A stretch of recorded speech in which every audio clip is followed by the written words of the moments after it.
So the next most important question is that draw the circuit diagram for the 4-bit Johnson counter, twisted ring counter or switch rail counter using the D flip-flops, right? So 4-bit means we require the 4 flip-flop, right? So I'm going to consider first flip-flop, second flip-flop, third flip-flop as well as the fourth flip-flop. So let it be this A, B, C, D. So it means that input is DA, output is QA. Input is DB, output is QB.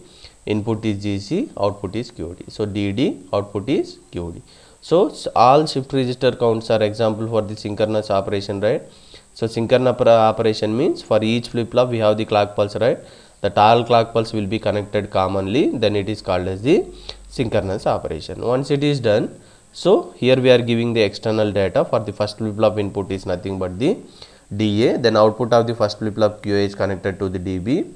Output of the second flip flop is connected to the input of the third flip flop. The output of the fourth flip flop is connected to the input.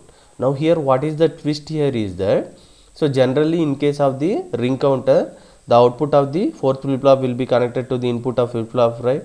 But here the twist is that in Johnson counter is that instead of taking the output of the QD is connected to the input, just we are going to connect the QD bar to the input. This is important. If you connect QD bar to the input, then it is called as the Johnson counter, the twisted ring counter. If you connected QD to the input, then it is called as the ring counter.